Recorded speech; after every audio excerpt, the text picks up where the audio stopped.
You were probably around 8 or 9 years old when your doctor started handing out iodine pills to children, not because anyone was sick, but because the air itself might be. You didn't fully understand Chernobyl, but you understood the adults' faces. And that was enough. Your generation watched cartoon rabbits get torn apart on a Friday evening, sat in a school hall and watched Britain get nuked in real time, and then walked home, made dinner, did homework. Like it was normal, because for you it was. And here's the thing nobody ever stopped to ask. What does all of that do to a child's mind? If you were born in Europe in the late 60s or 70s, you learned what nuclear fallout meant before you understood fractions.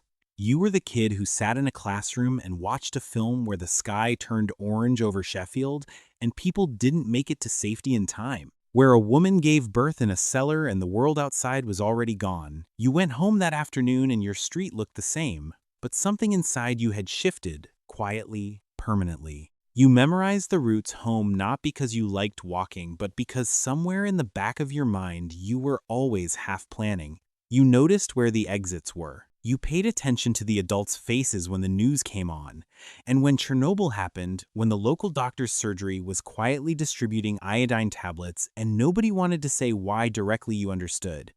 Not because someone explained it to you, but because your body understood it first. This isn't anxiety. This isn't trauma in the clinical, dramatic sense. This is something quieter and more pervasive than that. This is what it means to have grown up inside a culture that didn't protect you from the weight of reality. And the question isn't what's wrong with you. The question is, what does a child's nervous system do when it learns, very early, that the world can end without warning? Because the answer to that question explains almost everything about how you move through the world today. You are not broken. You are calibrated. Your brain learned its settings inside a particular kind of childhood, one soaked in genuine existential threat, casually delivered. The iodine pills weren't metaphorical. The safety adverts weren't cautionary tales. They were real children dying in real ways, shown to you on a Tuesday afternoon as a public service. Your nervous system processed all of it and drew the only logical conclusion available to a child. The world is genuinely dangerous, and adults cannot always stop it. That conclusion wasn't wrong. That's the part that makes this so interesting to sit with. The first thing that calibration does is sharpen your attention to threat in ways most people around you can't quite access. You notice the subtle shift in tone when someone is performing calm but doesn't feel it. You read rooms the way other people read menus, quickly, instinctively, looking for what's safe to consume and what should be avoided. You've been doing this since childhood, and by now it feels like intuition. Sometimes it is. Your pattern recognition is genuine. It was trained on real signals. Psychologists talk about hypervigilance as though it's a malfunction. But in the context of a generation raised on threads in Watership Down and Chernobyl cloud maps, it wasn't a malfunction. It was the correct adaptation to the environment you actually lived in. The nervous system doesn't lie about what it learned, it just keeps applying those lessons long after the original classroom is gone. The second thing that happens, and this is where it gets interesting, is that you developed a very particular relationship with control. Not control in the aggressive, domineering sense. Subtle control. The kind that looks like competence, preparation, quiet self-reliance. You became someone who reads the manual before something breaks. Who thinks about worst-case scenarios not because you're pessimistic, but because your childhood made clear that people who didn't think about them were caught completely off guard when the cloud appeared on the horizon. There's a reason your generation doesn't panic the way others do in actual emergencies. You've been running those simulations for decades. The real crisis, when it comes, often finds you strangely calm, not because you're brave, because you already lived through it in your mind approximately 1,000 times. But here's the part nobody tells you: that same internal readiness has a cost that doesn't always show up in the obvious ways. It shows up in the difficulty of switching off, in the way rest can feel unearned, or somehow dangerous, as if relaxing your vigilance is the exact moment something will go wrong. It shows up in the strange guilt of good periods, the quiet, superstitious feeling that calm is simply the eye of something. Your nervous system, having been trained inside genuine threat, doesn't entirely trust peace. Peace was always temporary in the world you learned from. The reactor was fine until it wasn't. This is not catastrophizing.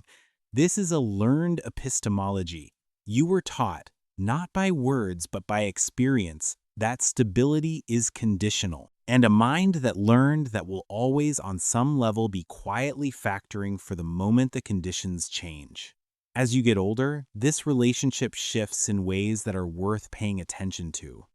In your 20s, the vigilance often turns outward into risk awareness, into news consumption, into a particular kind of dark humor that younger generations sometimes find jarring.